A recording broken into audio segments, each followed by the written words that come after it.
Graça e paz, querido. Eu espero que você e sua família estejam bem com o Senhor. E para a nossa devocional de Esperança e Vida de hoje, eu convido você a abrir sua Bíblia no Evangelho de João, no capítulo 1, e nós vamos ler do versículo 1 até o versículo de número 5. João 1, de 1 a 5, diz assim: No princípio era o Verbo, e o Verbo estava com Deus, e o Verbo era Deus.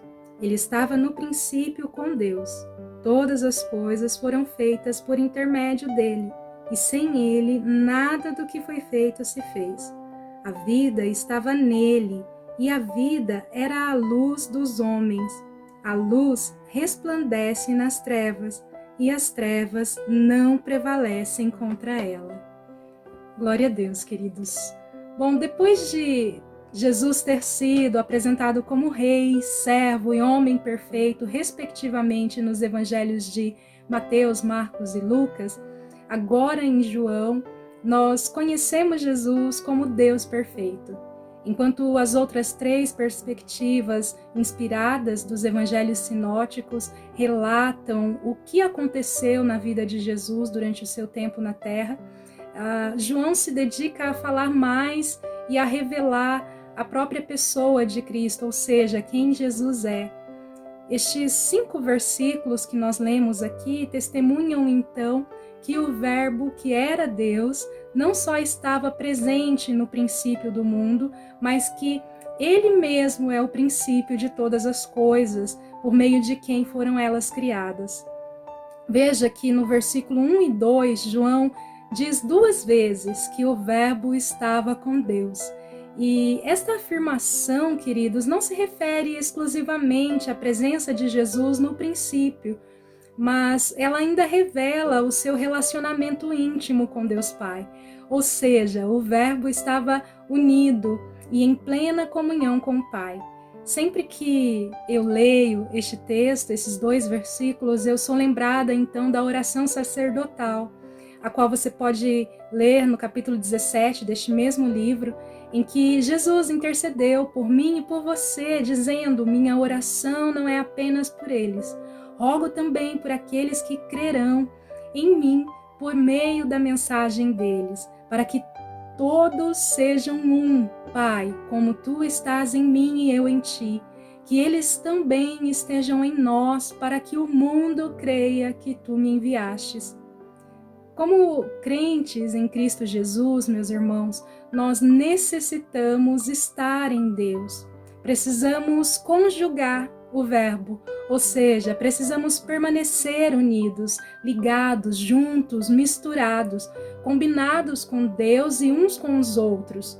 Como cristãos, eu e você devemos ser um, vivendo em comunhão, concordando sinceramente uns com os outros, como Paulo aconselha em sua carta aos Filipenses, amando-nos mutuamente e trabalhando juntos com a mesma forma de pensar para a realização de um único propósito, que é ver Cristo glorificado e adorado entre todos os povos, tribos, línguas e nações, até os confins da terra, porque Ele é o Criador, digno de toda a glória. Veja que no versículo de número 3, em outras palavras, aqui nós lemos que foi por meio deles, de Jesus, que Deus criou todas as coisas, e sem Ele nada foi criado. E tudo, queridos, foi criado por Ele e para Ele. Eu gosto dessa perspectiva acerca de Cristo aqui no Evangelho de João, porque temos aqui a oportunidade de conhecer Jesus por quem Ele é, e não apenas pelo que Ele realizou ou pelo que Ele pode realizar em nosso favor. Isso aqui é importante porque, mesmo, queridos, tudo o que Jesus fez ou faz e ainda fará, parte de quem Ele é, do seu caráter perfeito. Um bom exemplo do que eu estou falando aqui está no versículo 4, em que ele diz que a vida estava nele. Nas palavras do reverendo Hernandes Dias Lopes, o verbo não recebeu vida, ele é a vida. Então, meus irmãos, portanto, Jesus não só nos deu a vida, mas ele é a própria vida. E fora dele não existe vida. João ainda testemunha que esta vida era a luz dos homens, a luz que resplandece nas trevas, ou seja, o Verbo é aquele que examina os nossos corações. O Verbo é aquele que homem nenhum pode fugir dele, é aquele de quem homem nenhum pode se esconder, porque para ele que é a luz, como diz o salmista, até a noite é tão clara como o dia. Eu e você somos chamados para viver na luz. Aquele que nos chama é a própria luz.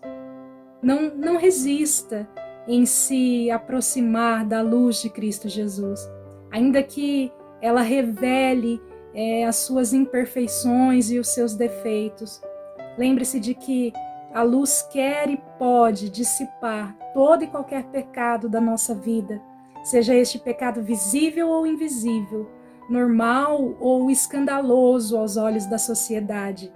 A luz revela, a luz desmascara, a luz prevalece, queridos, como nós lemos aqui. E a promessa presente é de que a luz liberta, a luz nos ilumina até o gracioso ponto de que eu e você vivamos uma vida inculpável, como filhos de Deus, brilhando como luzes resplandecentes de Cristo a todos os outros homens. Porque tudo o que o Verbo conjuga em nós, queridos, tudo o que ele nos dá, ele também o é. E tudo o que ele nos dá e faz, nos faz, na verdade, semelhantes a ele, para então compartilharmos com o outro o que temos recebido dele, porque a sua imagem e semelhança nós só podemos oferecer o que nós temos, ou o que somos, pela graça desse Deus que é tão maravilhoso. Para concluir, eu gostaria de lembrar você que o Verbo se fez carne. Ele é aquele que era, que é e que há de vir. O Verbo que nos amou até a morte de cruz, ele triunfou. Ele ressuscitou e foi elevado por Deus o Pai, que lhe deu um nome que está acima de todos os nomes, para que ao nome de Jesus, querido, todo joelho se dobre e toda língua confesse e declare que Jesus Cristo é o Senhor, para a glória de Deus o Pai. Que você e a sua família tenham um lindo dia com o Verbo Cristo Jesus.